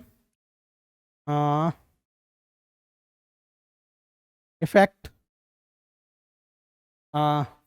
ऐसे, इट एक्ट अलोंग द, ठीक है, axis of rotation, axis of rotation, axis बता दी मैंने क्या होती है ना। और किसी भी रोटेशनल वेक्टर का अगर हमें डायरेक्शन निकालना है, यानी कि एक्सियल वेक्टर का अगर हमें डायरेक्शन निकालना है, तो तरीका होता है, इसके मैं क्वेश्चन अभी कराऊंगा वेक्टर में भी कुछ, तो तरीका होता है आपका राइट हैंड, ठीक है, right hand curl rule, curl rule, ठीक है, ये होता है right hand curl rule. Right hand curl rule का मतलब हो गया, जैसे कि मेरी पास बुक है, अब ये किधर की तरफ खुल रही है, इधर की तरफ, देखो ऐसे किधर की तरफ खुल रही है, इधर की तरफ, इसका मतलब क्या हुआ, ये अपना राइट हैंड है, इसका इस्तेमाल करेंगे और ये देखेंगे किधर की तरफ खुल रही है, इधर की तरफ, अंगूठा किधर है, नीचे की तरफ, ठीक है प्यारे। तो इसका मतलब क्या हुआ, राइट हैंड कर्ल रूल से हम ये बताएंगे कौन सी चीज क्लॉकवाइज है और कौन सी चीज एंटी क्लॉकवाइज है। समझ में आ रहा है, क्लॉकवाइज है तो ऐसे रोटेट होगा, एंटी क्लॉकवाइज है तो ऐसे रोटेट होगा। तो एक्सियल वेक्टर की जो डायरेक्शन है वो किसमें हम देते हैं, क्लॉकवाइज और एंटी क्लॉकवाइज में। तो घबराना नहीं, राइट हैंड कर्ल रूल या फिर स्क्रू रूल का इस्तेमाल करके हम सारी डायरेक्शन निकाल लेंगे एक्सियल वेक्टर की, ठीक है। जब भी मैं इसके क्वेश्चन कराऊंगा तब मजे से क्वेश्चन कराऊंगा, डरना बिल्कुल भी नहीं आपको। आगे देखो, कॉनकरेंट वेक्टर, कौन सा वेक्टर, कॉनकरेंट, कॉनकरेंट वेक्टर। देखो इसका साफ साफ मतलब है कि अगर कोई पॉइंट है, अगर कोई अपने पास पॉइंट है, उस पॉइंट से जाने वाले सारे वेक्टर कॉनकरेंट वेक्टर होते हैं। कॉनकरेंट वेक्टर का मतलब हुआ कि ऐसे वेक्टर जो कि एक ही पॉइंट से पास कर रहे हों, ठीक है, सिंगल पॉइंट से। अब मान लो ये अपना एक और पॉइंट है, ये वेक्टर यहां से ऐसे निकल रहा है, ये ऐसे निकल रहा है, ये ऐसे निकल रहा है, ये ऐसे निकल रहा है। तो इसका मतलब क्या हुआ, व्हेन टू और more than two vector passing through single point is called concurrent vector, ठीक है, लिख लेना ये। पूछो सिंगल पे फोकस करो, अरे सिंगल लॉन्डो तुम्हें तो समझ में आ ही जाएगा जल्दी, तुम्हारा साथी है ये ठीक है यार पढ़ाते पढ़ाते किस फिल्म में आ जाता हूँ मुझे खुद नहीं पता चलता, ठीक है। बहुत मजा आता है मुझे पढ़ाने में, मुझे नहीं पता आपको मजा आता है कि नहीं, लेकिन मुझे बहुत मजा आता है ठीक है। तो ये होता है कॉनकरेंट वेक्टर। कॉनकरेंट का मतलब हो गया, देखो कॉनकरेंट का मतलब हो गया सिंगल पॉइंट से पास होने वाले वेक्टर, याद रखना। आगे आता है ऑर्थोगोनल वेक्टर। तो ये भी बड़ा सिंपल है, इसकी सिंपलिसिटी क्या है, देखो जैसे कि मान लो ये मेरे पास वेक्टर है ए, ये मेरे पास वेक्टर है बी, अगर इन दोनों वेक्टर्स के बीच में 90 डिग्री का एंगल है, orthogonal vector, orthogonal, orthogonal vectors वो वेक्टर्स होते हैं जिन वेक्टर्स के बीच में 90 डिग्री का एंगल होता है, ठीक है। कितने डिग्री का, 90 डिग्री का, यानी कि two vectors are mutually perpendicular, ठीक है। या तो वो परपेंडिकुलर है तो वो ऑर्थोगोनल वेक्टर है, 90 डिग्री का एंगल है तो भी वो परपेंडिकुलर है, ठीक है, तो भी वो ऑर्थोगोनल वेक्टर है। तो यहां पर लिख लो व्हेन टू और more than two, more than two, more than two का मतलब क्या हुआ, 3 वेक्टर, ज्यादा नहीं। पूछो कैसे, एक वेक्टर ये है, दूसरा वेक्टर ये है और तीसरा वेक्टर बाहर की तरफ निकल रहा है, इधर की तरफ निकल रहा है, बाहर की तरफ। तो ध्यान दो, vector A vector B 90 degree का एंगल, वेक्टर ए बी के बीच में भी 90 डिग्री का एंगल, वेक्टर बी, सॉरी इस वेक्टर को मैं सी बोलूंगा ना, तो वेक्टर ए और सी के बीच में भी 90 डिग्री का एंगल, वेक्टर बी और सी के बीच में भी 90 डिग्री का एंगल। तो ऑर्थोगोनल वेक्टर क्या होता है, व्हेन टू और more than two vectors are mutually perpendicular. अगर मैं इसको सही तरीके से और लिखना चाहूं तो मैं इस चीज को रफ करके ये भी लिख सकता हूं, देखो 2 और मोर देन 2 को रफ करके मैं ऐसे भी लिख सकता हूं, 2 और 3, कितने, 3 vector are mutually perpendicular is called orthogonal vector, ठीक है। पोजीशन वेक्टर का मतलब क्या है, देखो पोजीशन वेक्टर के मैं आगे क्वेश्चन कराऊंगा ना तब बेहतरीन तरीके से समझाऊंगा, अभी मैं सिर्फ आपको फील दे रहा हूं। जैसे कि मान लो आपने 2 चीजें पढ़ी होंगी वैसे तो, ये एक्स प्लेन है, वो सॉरी ये एक्स एक्सिस है, ये बाई एक्सिस है, और एक और एक्सिस होती है जेड एक्सिस। देखो अभी आपने जब मैथमेटिक्स में ग्राफ बनाए होंगे तब एक्स एक्सिस और बाई एक्सिस के बारे में पता होगा, और बोला भी होगा कि इस प्लेन में मान लो एक पॉइंट है जिसको मेंशन किया है 2,3 से, तो ये उस मान लो ये एक मेरे पास स्टिक है, चलो मैं क्या रख रहा हूं यहाँ पे, एक दादाजी की छड़ी रख रहा हूं। क्या रख रहा हूं, ये दादाजी की छड़ी। तो दादाजी की छड़ी का एक कॉर्नर का हिस्सा का जो पॉइंट है वो क्या है, 2,3 पॉइंट पे रखा है एक्स और वाई प्लेन में देखूं तो, और ये क्या है, ओरिजिन। तो मैंने क्या देखा, दादाजी की जो छड़ी थी उसके एक कोने की पोजीशन लिख दी मैंने, एक कॉर्नर की पोजीशन लिख दी, तो ये हो गया उसका पोजीशन वेक्टर। अभी आगे जब मैं आपको ऑर्थोगोनल वेक्टर और पोजीशन वेक्टर को ढंग से समझाऊंगा, मतलब पूरा डिटेल में समझाऊंगा, तब ये भी बताऊंगा ये एक्स एक्सिस है, ये वाई एक्सिस है। एक और एक्सिस होती है जो कि बोर्ड के बाहर होती है, वो होती है जेड एक्सिस। क्योंकि हम है ना जो भी चीजें देखते हैं वो 3D में देखते हैं। अब मैंने मान लो यहाँ पे एक पॉइंट रख दिया, एक पॉइंट ले लिया, ये मैंने पकड़ लिया, ठीक है। अब मैं कहूंगा ये मेरी एक्स एक्सिस है, ये मेरी वाई एक्सिस है और ये मेरी जेड एक्सिस है। तो बताओ इस पॉइंट की डायमेंशन क्या है।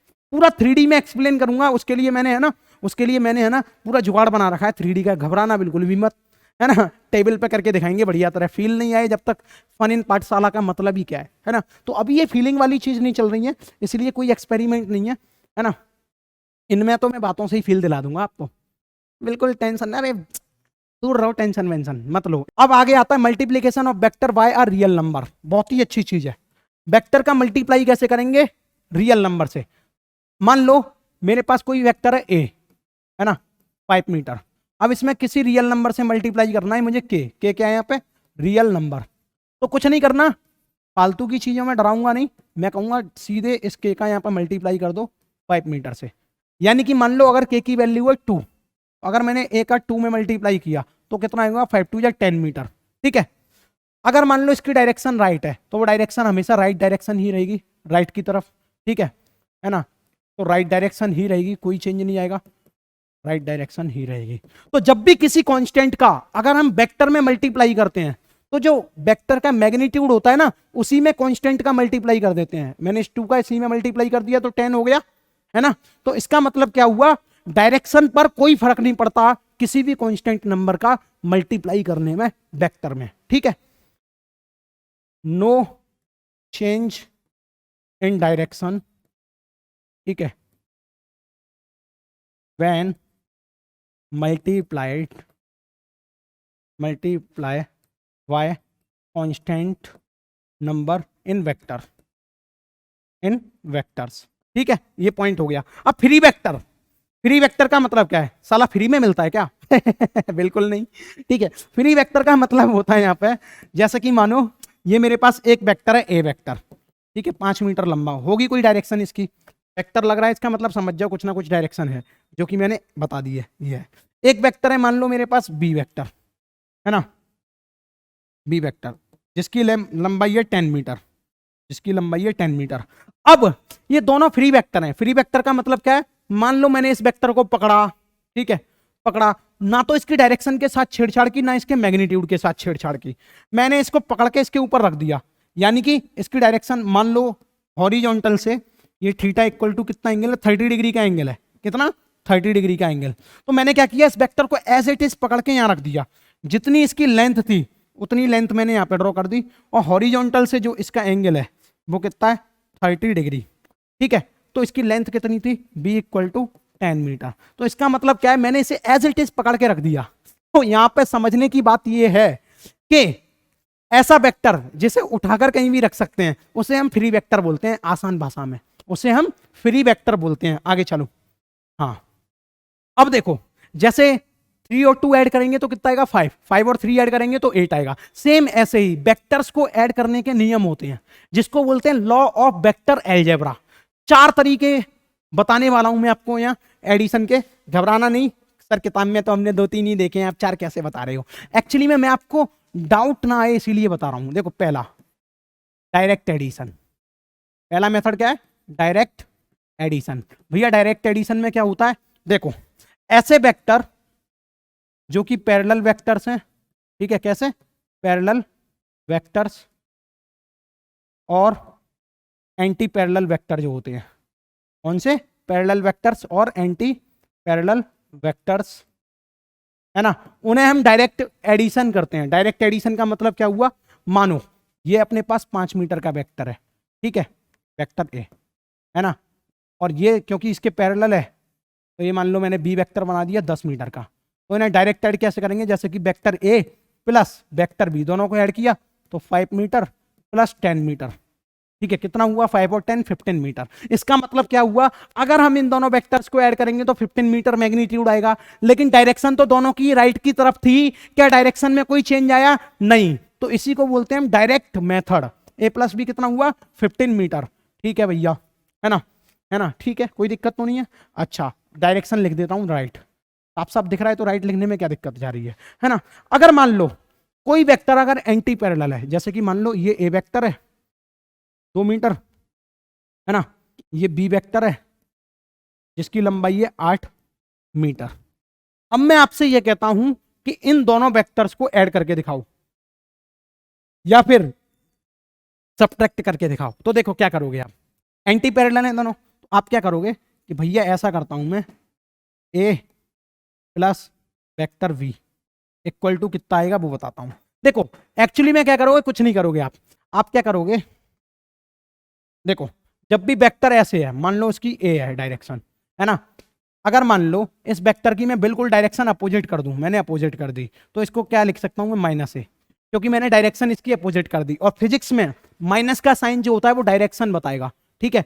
इसका मतलब ये हुआ माइनस साइन का, यहाँ पे माइनस साइन का, नेगेटिव साइन का मतलब ये हुआ कि जो यहाँ पे वेक्टर था उसकी डायरेक्शन अपोजिट कर दिया है, मैग्नीट्यूड के साथ कोई छेड़छाड़ नहीं की। तो आप क्या करोगे, जब भी इन दोनों वेक्टर्स को एडिट करोगे ऐड करोगे, एडिट नहीं तो करोगे क्या, ए वेक्टर जब बनाओगे तो उसे कुछ नहीं करोगे, आप ऐसे ही बना दोगे वेक्टर ए।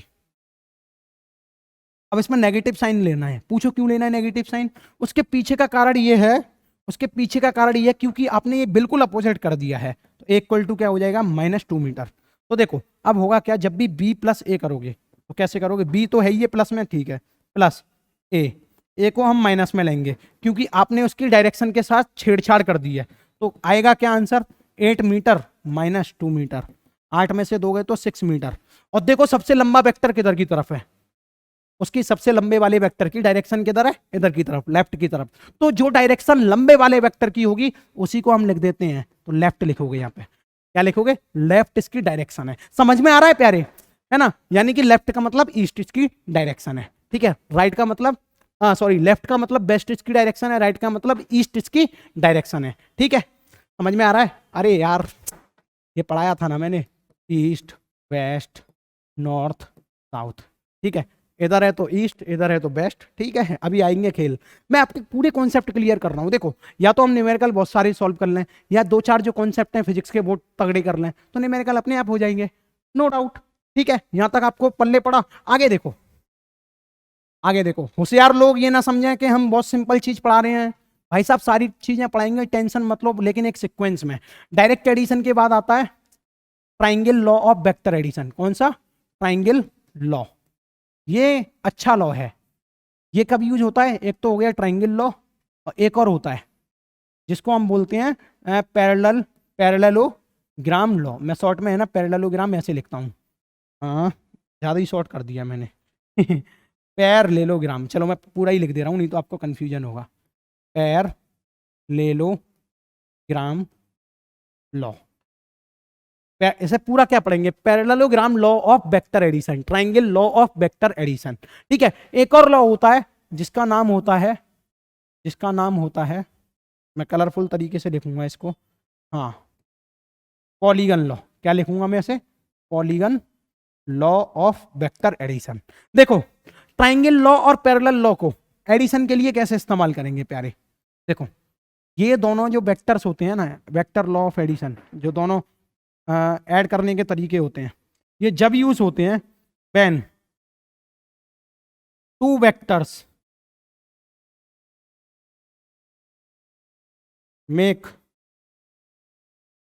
ठीक है, सम एंगल,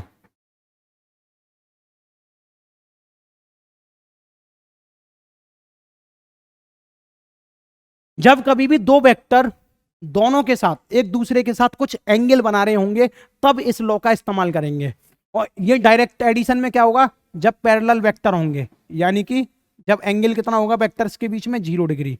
और एंटी पैरेलल का मतलब क्या हुआ, जब दोनों वेक्टर्स के बीच में 180 डिग्री का एंगल होगा, तब ये दोनों इसका इस्तेमाल करेंगे। लेकिन मान लो, अगर मान लो एक वेक्टर ये है, अगर मान लो एक वेक्टर हमारे पास ये है ना, और दूसरा वेक्टर ये है, तो दोनों कुछ एंगल बना रहे हैं थीटा इक्वल टू 30 डिग्री। ठीक है, तो इस वाले मेथड का इस्तेमाल होगा ट्राइंगल लॉ का या पैरेललोग्राम लॉ का। ठीक है प्यारे, समझ में आया? अब देखो लिखते जाओ यार, साथ में मुंह मत देखो मेरा लिखते जाओ। ठीक है, अगर आपको कूट नहीं सकता और डंडा होता ना तो मैं बहुत पिलाई करता आपकी। क्यों? क्योंकि अगर आप लिख नहीं रहे हो तो पेलता बहुत मैं। हाँ, मेरे को बहुत गुस्सा आता है जब मैं साथ में लिखाऊं और बच्चा ना लिखे। पूछो क्यों? वो अपना नुकसान कर रहा है, अपना वो उसमें नुकसान कर रहा है। लिखोगे तभी कॉन्सेप्ट क्लियर होंगे आपके, है ना। लिखने के बाद पूरा रिवाइज करो। शॉर्ट नोट्स देने की जिम्मेदारी है मैं दूंगा यार, क्यों परेशान हो, है ना। ये पीपीटी दूंगा मैं दूंगा, फिर भी मेरी ये जिम्मेदारी बनती है इसीलिए। तो देखो, लिखना नहीं आ रहा है आपको या लिख नहीं रहे हो तो ये गुनाह है। पॉलीगन लॉ जो होता है वो किस लिए इस्तेमाल होता है? पॉलीगन लॉ होता है, अरे ले ले ले ले ले ले, इसको कहाँ लिखूंगा मैं? हाँ, मैं कहाँ लिखूंगा, मैं तुम्हें तो ज्ञान दे रहा था लिखने के लिए, मैं इसको यहाँ लिखता हूँ। ठीक है, पॉलीगन लॉ का मतलब हो गया एडिशन। इसे कब यूज करेंगे? जब हमें एडिशन करना हो, addition of more than two vectors, more than two vectors, है ना। जब हमें दो तो वेक्टर ऐड हो गए, मतलब दो से ज्यादा वेक्टर्स ऐड करने के लिए हम पॉलीगन लॉ का इस्तेमाल करते हैं, याद रखना। Triangle law of vector addition की एक शर्त है, वो शर्त क्या है देखो, यहीं पे हो जाएगा। हाँ, तो मैं साइड में कर दे रहा हूं। ठीक है, triangle law of vector addition का यहाँ पर मतलब क्या है बताऊं? एक्चुअली मैं जगह इसीलिए गिर गई क्योंकि मैंने ये सब यहाँ पे लिख दिया है ना। अब मेरा रफ करने का मन नहीं कर रहा क्योंकि वो अच्छा लग रहा है। Triangle law of vector addition का मतलब हो गया, कुछ रूल्स होते हैं इसकी, कुछ शर्तें होती हैं। पहला रूल क्या होता है?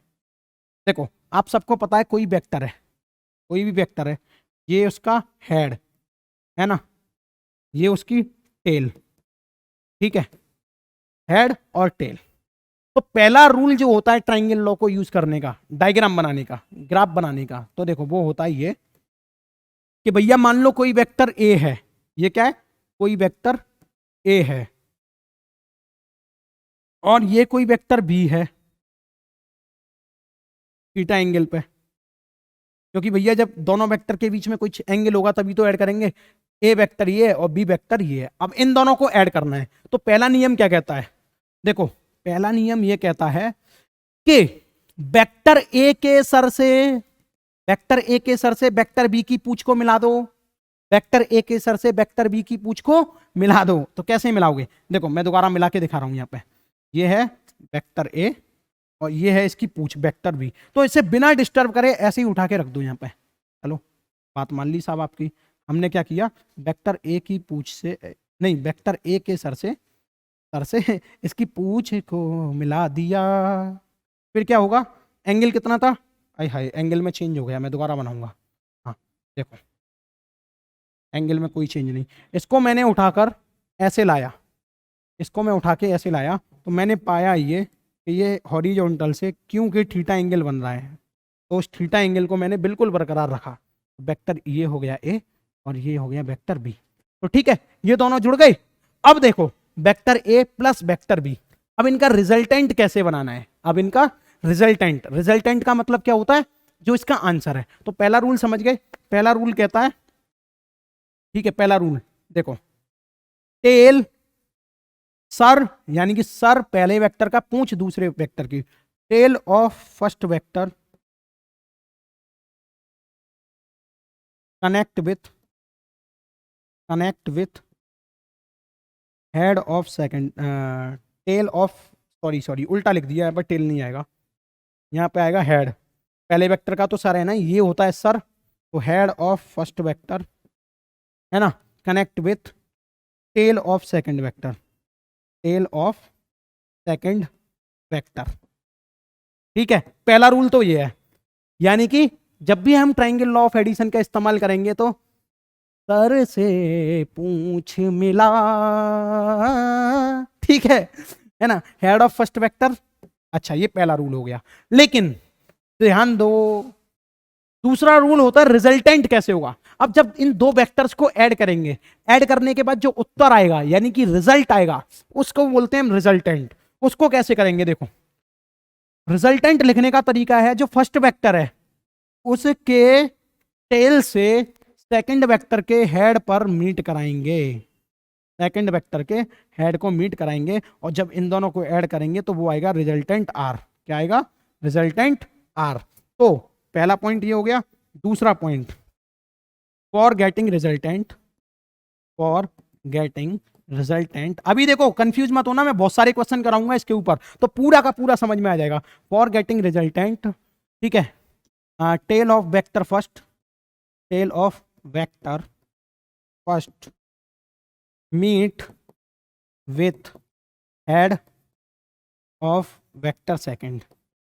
देखो जब आप 5-10 क्वेश्चन कर लोगे ना तो पूरा डाउट सॉल्व हो जाएगा। देखो रिजल्टेंट लिखने के लिए क्या करोगे?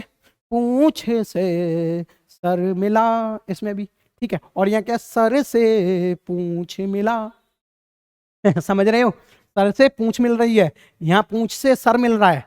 अब ऐसा हो क्यों रहा है, चलो आगे समझते हैं। ये 2 रूल हो गए, लिख लो पहले, भयानक तरीके से लिख लो, आगे सुनो। देखो एक्चुअली में मान लो मैं ये पहला वेक्टर बना रहा हूं ए, क्योंकि बी वेक्टर में कुछ ना कुछ एंगल है, तो मैंने उसको बनाया था ऐसे अभी, है ना, ये हो गया वेक्टर बी, और ये मैंने उसका रिजल्टेंट ऐसे लिखा। सर रिजल्टेंट हमने ऐसे ही क्यों लिखा? सवाल ये उठता है कि सर हमने रिजल्टेंट इसका ऐसे ही क्यों लिखा, है ना, हमने रिजल्टेंट इसका यूं क्यों नहीं बनाया, ऐसे, इसका उल्टा। ठीक है, देखो पहले तो इनके एरो सही बना दूं जिससे आपको कंफ्यूजन ना हो। हाँ, ये दोनों एरो यहाँ जुड़ रहे हैं, ये पूंछ जुड़ रही हैं, ये इसका एक एरो है, ठीक है, ये रिजल्टेंट है। आय हाय आय हाय, कैसे मीट कर रहे हैं दोनों के, आहा के जा रहे हैं। हाँ सही से कर दो अब देखो, अब आपका मूड ये कह रहा होगा कि सर ये दोनों सर से सर क्यों मिलाए बैठे हैं, है ना, पूंछ से सर क्यों नहीं मिला रहे, मतलब कि ये दोनों ऐसे क्यों नहीं है ना। तो देखो उसके पीछे का कारण है। देखो आप यहाँ पे ध्यान से देखो, आप यहां से चल रहे हो, यानी कि ए वेक्टर जब बना रहे हो तो ऐसे बना रहे हो, चलना शुरू आपने ऐसे किया, फिर वेक्टर बी ड्रॉ किया, है ना, यहां पहुंचे। अब देखो अगर आप ऐसे वापस जाओगे, टेढ़ा कैसे हो रहा है भाई तू, अगर आप ऐसे, फिर से टेढ़ा हो रहा है भाई तू, हाँ, अगर आप ऐसे वापस जाओगे तो इसका मतलब क्या हुआ, वेक्टर ए आपने बनाया, वेक्टर बी आपने बनाया, और ये वेक्टर आर, आर बोले तो रिजल्टेंट, तो एक पूरी साइकिल बन गई। साइकिल क्या कहती है, देखो हम जहां से चले थे वहीं आ गए, यानी कि एरो ये बता रहा है पहले हम ऐसे गए, फिर हम ऐसे गए, फिर हम ऐसे गए, यानी कि इसका मतलब ये हुआ हम जिधर से चले थे वहीं आ गए, यानी कि हम जितना चले कोई मतलब नहीं, उसका डिस्प्लेसमेंट कितना हो गया, 0। यही तो डिस्प्लेसमेंट क्या है, इनिशियल पॉइंट से फाइनल पॉइंट पे आ गए तो वहां पर डिस्प्लेसमेंट कितनी होती है, 0। तो सेम सेम वो इसीलिए ही होती है क्योंकि अब अगर इन तीनों वेक्टर्स को जोड़ा जाए, अब अगर इन तीनों वेक्टर्स को जोड़ा जाए, ठीक है, यानी कि अगर यहाँ पे अब तीनों वेक्टर्स को जोड़ा जाए तो इनका जो आंसर आएगा वो कितना आएगा, 0। अब एक बात बताओ, हम यहाँ पे सम निकालने के लिए आए हैं ना दो वेक्टर का, इन्हें 0 लाने के लिए थोड़े ही आए हैं, इसीलिए इसी वजह से हम वेक्टर ए की पूंछ से वेक्टर बी के सर को मीट कराते हैं। तो जब भी आप रिजल्टेंट ड्रॉ करो तब ये देख लेना कहीं हमारी साइकिल तो नहीं बन रही। अब क्या देखना होगा, साइकिल तो नहीं बन रही, साइकिल तो नहीं बन रही, तो साइकिल बनाने से बचना है। इससे ज्यादा सिंपल अगर कोई समझा दे पूरे इंडिया के मार्केट में तो भाई साहब फन इन पाठशाला का कोर्स मत खरीदना। मैं पूरा एकदम सच्चाई के साथ बता रहा हूं, इतना ज्यादा डीपली अगर कोई समझा दे आपको। अभी रुको, अगर अभी भी नहीं समझ में आया, क्योंकि यहाँ बहुत दिक्कतें आती हैं बच्चों को, तो मैं हूं ना अभी यार, पूरा कष्ट समझूंगा मैं आपका।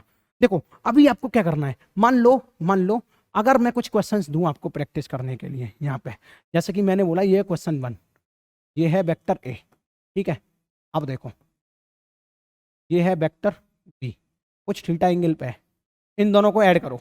कैसे ऐड करोगे, चलो पॉज करके देखो, पहले एक क्वेश्चन आपको करना होगा, मुझे उम्मीद है ट्राई किया होगा, अब मैं करता हूं। देखो अगर मान लो ये ए वेक्टर है तो पहला काम क्या है, अगर आपको ट्राइंगल लॉ लगाना है तो ए वेक्टर को ऐसे ही ड्रॉ कर लो, बी वेक्टर की पूछ यहां पे सटा दो, हटा दी भाई साहब, ठीक है, एंगल देखो कितना था, ये थीटा था कि नहीं था, अरे भैया हॉरिजॉन्टल से ही तो एंगल देखना है, तो ये पकड़ के यहां सटाऊंगा तो ये जो एंगल होगा वही तो थीटा होगा। तो वेक्टर ए और वेक्टर बी पूछ से पूछ मिला, ये था क्या, ये था क्या, नहीं था, यहां ये गलती मत करना कभी। सर से पूंछ मिला, क्या था? सर से पूंछ मिला। मैं इसीलिए बता रहा हूं गलती करने के चांस कहां होते हैं, मैंने इसीलिए पहला गलत करके दिखाया। तो आपको क्या करना होगा, इस बी वेक्टर को पकड़ के यहां रखना होगा। कहां रखना होगा? यहां पे। तो वेक्टर ए, ठीक है। और क्योंकि ये हॉरिजॉन्टल से थीटा एंगल बना रहा है, आपको पहले हॉरिजॉन्टल लाइन बनानी होगी, देखना होगा थीटा एंगल ये है। और ये हो गया वेक्टर बी। अब इन दोनों को जब मिला दोगे तो क्या होगा, वेक्टर ए ये है, वेक्टर बी ये है, ठीक है। तो आप क्या करोगे, रिजल्टेंट ड्रॉ करोगे। रिजल्टेंट क्या? रिजल्टेंट ऐसे ऐसे ड्रॉ करोगे क्या? नहीं, क्यों पूछो, गलत हो गया। क्योंकि ए ऐसे बी ऐसे, फिर रिजल्टेंट अगर ऐसे ड्रॉ करोगे तो तुम जहां से चले थे वहीं आ गए, गलत हो गया। तो ये रिजल्टेंट ऐसे नहीं ड्रॉ होगा, तो साफ कैसे होगा? बस इसका जस्ट अपोजिट का, इसका जस्ट अपोजिट मैं ड्रॉ करके दिखा रहा हूं। दोस्तों, हाय कैसे रफ हो रहा है दोस्त। हाँ ठीक है, अब सही है। तो रिजल्टेंट एक्चुअल में क्या हो जाएगा इसका? हाँ, ये हो जाएगा, ये रिजल्टेंट हो जाएगा, जो कि ये बताएगा कि हम जहां से चले थे वहीं नहीं पहुंच रहे अब यहाँ पे ये हो गया। तो रिजल्टेंट क्या होगा यहाँ पे? ए प्लस बी। अब ये बताऊंगा कि रिजल्टेंट ए प्लस बी कैसे निकालेंगे। पहले डायग्राम बनाना सीखो, पहले ग्राफिकल रिप्रेजेंटेशन देखो वेक्टर एडिशन की, ठीक है। अच्छा चलो एक और क्वेश्चन, क्वेश्चन 2। ये मत कहना कठिन दे दिया सर। ये वेक्टर ए है, ठीक है, ये वेक्टर बी है, इन दोनों के बीच में थीटा कुछ एंगल है, ठीक है। बताओ कैसे ऐड करोगे? कुछ नहीं, कुछ नहीं करना। वेक्टर ए का, सॉरी ये रहा, वेक्टर बी की पूंछ ये रही, तो हॉरिजॉन्टल से किसी एंगल पे ना, तो पहले तो यहाँ पे ये लाइन एक्सटेंड कर लिया करो थोड़ी सी, है ना। अब ये देखो वेक्टर बी कैसे ड्रॉ होगा, ऐसे। एंगल के साथ कोई छेड़छाड़ नहीं करनी, ऐसे पकड़ के रख दो। एंगल कितना था? थीटा, कुछ एंगल था तो वो बना दिया यहाँ पे। तो हमने क्या किया, ये वेक्टर ए हो गया, ये वेक्टर बी हो गया। ना तो एंगल के साथ छेड़छाड़ की, ना ही हमें मैग्नीट्यूड के साथ छेड़छाड़ करनी। मैग्नीट्यूड थोड़ा सा छोटा है इसका, तो छोटा ही बनाना है। तो इसका जब रिजल्टेंट ड्रॉ करेंगे ऐसे करेंगे, ठीक है। एक बार चेक करना, आवाज आ रही है? ठीक है। तो कितना सिंपल है। एक लास्ट क्वेश्चन और दे रहा हूं बढ़िया सा, क्वेश्चन नंबर 3। मान लो एक वेक्टर ये ए है, ठीक है, कुछ थीटा डिग्री एंगल पे, ठीक है। और ये एक और वेक्टर है बी, ये कुछ घबरा मत जाना भैया, ये भी कुछ थीटा एंगल, थीटा 1 एंगल पे है ये, ठीक है। अब ये दोनों ही एंगल पे हैं, इन दोनों को पकड़ के जोड़ दो। कुछ नहीं करना आपको, बहुत सिंपल है। वेक्टर ए जैसा है, वेक्टर ए जैसा है वैसा ही पकड़ लो इसे, ठीक है। हॉरिजॉन्टल से कितना एंगल बना रहा है? थीटा, है ना। और इस वेक्टर बी को, ये कौन सा है? वेक्टर बी, इसको पकड़ो। इसको पकड़ के ऐसे रखना है, देखो इसको पकड़ के हमें कहाँ मिलाना है? इसके हेड से। कहाँ मिलाना है? इसके हेड से। तो मैं इसको पकड़ के लाऊंगा, पकड़ के लाऊंगा और हेड से मिलाऊंगा। तो मैं क्या करूँगा, पहले तो यहाँ पे एक हॉरिजॉन्टल लाइन बनाऊंगा, फिर इसको पकड़ के यहाँ जब रखूँगा, ठीक है, तो वो कुछ ऐसा आएगा। तो ये एंगल जो होगा ये कितना होगा? ठीक है, ये जो एंगल होगा वो कितना होगा? Theta 1, theta 1। और ये कितना एंगल है? थीटा। दोनों बरकरार हैं। अब हमें यहाँ पर रिजल्टेंट ऐसे ड्रॉ करना होगा प्यारे, कुछ इस तरीके से ड्रॉ करना होगा, क्योंकि ये वेक्टर ए हो गया, ये वेक्टर बी हो गया, तो इसका रिजल्टेंट यूं ड्रॉ होगा, यूं। पूंछ से सर मिला दे रिजल्टेंट के लिए, तो ये इसका रिजल्टेंट हो गया। समझ में आ रहा है कितना आसान है? कितना आसान है ड्रॉ करना। तो ये बार बार ड्रॉ करके देखो, एक और बार पॉज करो और सारे दोबारा से ड्रॉ करके देखो खुद से, ठीक है। जितने केस बन सकते हैं वो सारे मैंने ड्रॉ कर दिए हैं यहाँ पे। अच्छा आगे चलें, आगे चलें, चलो एक दो और ड्रॉ करके दिखाऊंगा, घबराओ मत, घबराओ मत, ठीक है। चलो एक और क्वेश्चन करा रहा हूं, पहले ड्रॉ कराऊंगा। Question number 4। मान लो एक वेक्टर है ये, इसको बोल दिया मैंने वेक्टर बी, है ना।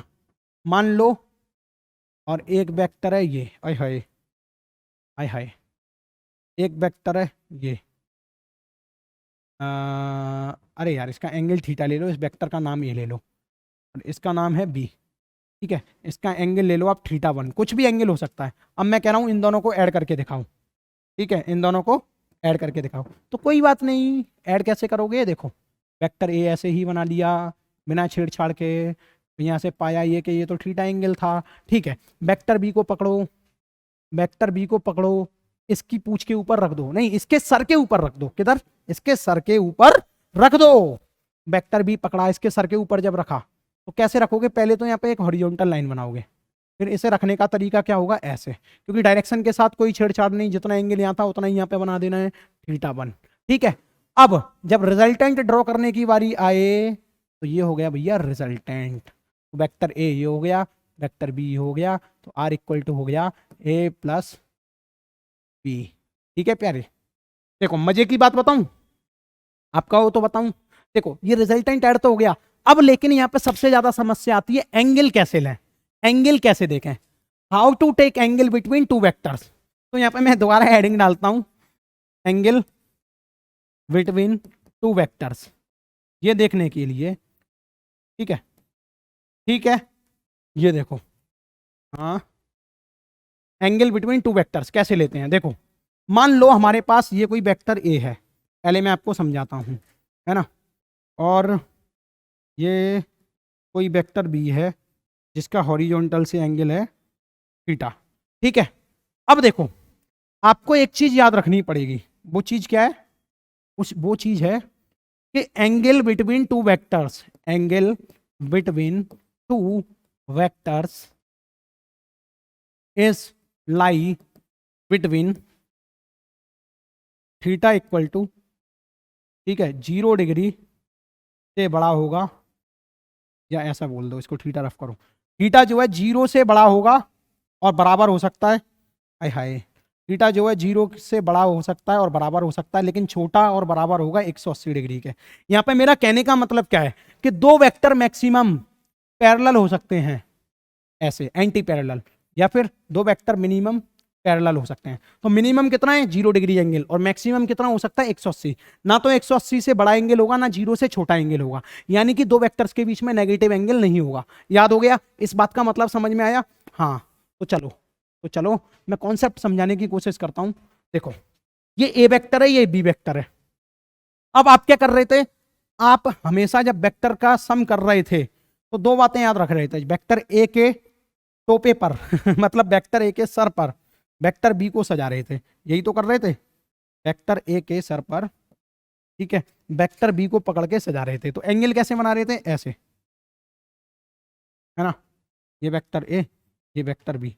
तो अब देखो क्या ये दो वेक्टर्स के बीच का एंगल है, अगर आपने ये एंगल थीटा लिया है, अगर आपने ये एंगल थीटा लिया है तो एंगल कौन सा लेना है, ये वाला, एंगल कौन सा लेना है, ये वाला। समझ में आया, ए और बी वेक्टर्स के बीच में एंगल कौन सा लेना है, ये वाला। कोई दिक्कत, यानी कि अगर मैं ये कहूं आपसे, अगर मैं ये कहूं आपसे एंगल लेने के लिए हमें टेल और टेल के बीच का एंगल देखना पड़ता है कितना है। जैसे कि मान लो इस वेक्टर को, मैं कुछ नहीं कर रहा, मैं इस वेक्टर को पकड़ के आगे की तरफ खींच रहा हूं।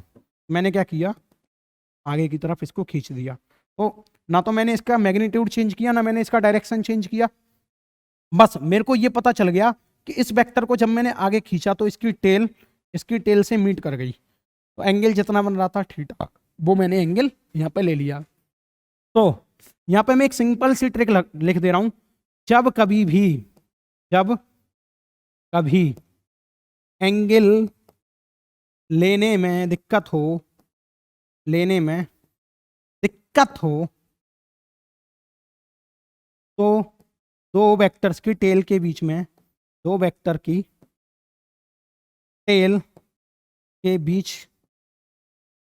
का एंगल जो होगा वो लेना है, एंगल जो होगा वो लेना है। मैं इसीलिए लिखा रहा हूं क्योंकि इसमें इतनी बड़ी दिक्कत आएगी ना आपको एंगल लेने में, ऐड करोगे तब, इसीलिए। तो देखो करो कैसे करोगे, क्वेश्चन करते हैं। जैसे कि मानो मेरे पास एक ये वेक्टर है ए और ये दूसरा वेक्टर है बी, इनके बीच का एंगल कितना है 120 डिग्री, कितना है 120 डिग्री। क्या ये एंगल मैंने सही लिया है दो वेक्टर के बीच में, वेक्टर ए वेक्टर बी?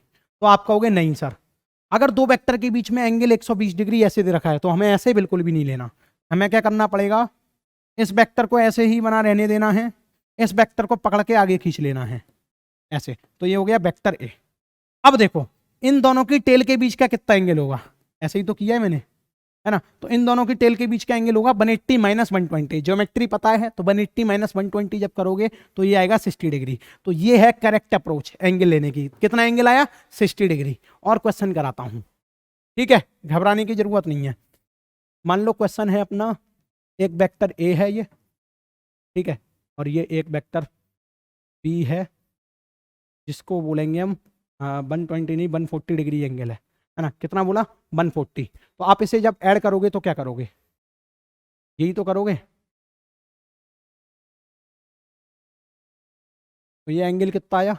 ये एंगल हो गया आपका 140 डिग्री, है ना। ऐसे ही तो लोगे इसे ऐड करते समय। तो वेक्टर ए हो गया, ये वेक्टर बी हो गया। लेकिन असलियत में आपको कौन सा एंगल चाहिए एंगल लेने के लिए? देखो घबराने की कोई जरूरत नहीं है। जब आपको एंगल लेना है तो अगर दो वेक्टर के बीच के एंगल की बात हो रही है, एक ये वेक्टर हो गया, एक ये वेक्टर हो गया, दो हो गए। तो अगर आपसे मैं कहूं इस वेक्टर और इस वेक्टर के बीच में एंगल देखो क्या है, अगर ऐसे देखोगे तो एंगल कितना हो जाएगा? देखो यहां से यहां तक कितना हुआ? 180, और 180 प्लस 140 कितना हुआ आपका? ये हो गया मेरे हिसाब से 320 डिग्री, ठीक है। तो ये जो पूरा एंगल हो जाएगा, ये जो पूरा एंगल हो जाएगा, ये कितना होगा? 320 डिग्री। और मैंने आपसे पहले ही बोल दिया है 0 और 180 डिग्री के ही बीच में एंगल होते हैं, ना ही इससे बड़े ना ही इससे छोटे। बोला कि नहीं? तो इस एंगल को लोगे क्या? तो कहना नहीं, बिल्कुल नहीं। तो फिर बचा कौन सा एंगल? ये वाला एंगल बना। बचा कौन सा एंगल? कौन सा एंगल बचा? ये वाला। तो फिर क्या करोगे आप? क्या करोगे कि भैया 360 में से 320 माइनस करेंगे तो बचेगा कितना? 40 डिग्री। ये वाला एंगल लेंगे। तो भी गलत हो गया, तो भी गलत हो गया। पूछो कैसे? पूछो कैसे? क्योंकि ये जो है हेड है, ये जो है टेल है। हेड और टेल के बीच का एंगल नहीं चाहिए हमें, टेल और टेल के बीच का एंगल चाहिए। तो इसका मतलब क्या हुआ? अगर वेक्टर ए ये है, ठीक है, तो उसे थोड़ा आगे की तरफ निकाल दो, और वेक्टर बी अगर ये है तो उसे यहीं रहने दो। ये जो एंगल है 140 डिग्री वो लेना है। तो समझ में आया प्यारे? ऐसे एंगल लेते हैं। चलो एक बार मैं चेक करता हूँ। चलो माइक बाइक में तो आवाज आ रही है, आप यहाँ पर ढंग से देखो। मैं आपको एक और चीज समझाता हूँ। मुझे लगता है आपको यहाँ पे अप्रोच तो समझ में आ गया होगा। देखो मैं यहाँ पे एक और क्वेश्चन कराता हूँ छोटा सा। देखो हमेशा जो एंगल लोगे वो कैसे लोगे?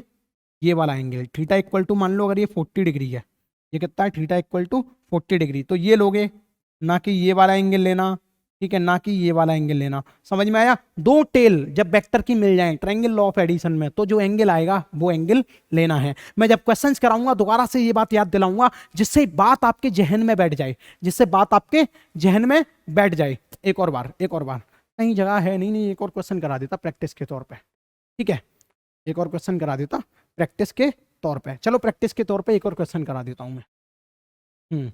मान लो ये है अपना वेक्टर ए, ठीक है, कुछ भी है, कुछ भी मैग्नीट्यूड हो सकता है। मान लो कोई व्यक्ति ए डिस्प्लेसमेंट चल रहा है ना, और कोई व्यक्ति बी डिस्प्लेसमेंट चल रहा है, कोई भी पर्सन किसी एंगल, ये तो मैं करा ही चुका हूं, छोड़ो, किसी एंगल थीटा पर, ठीक है। तो अब इसे ऐड करोगे तो क्या करोगे? पहले वेक्टर लॉ ऑफ एडिशन की वजह से आपको क्या करना पड़ेगा?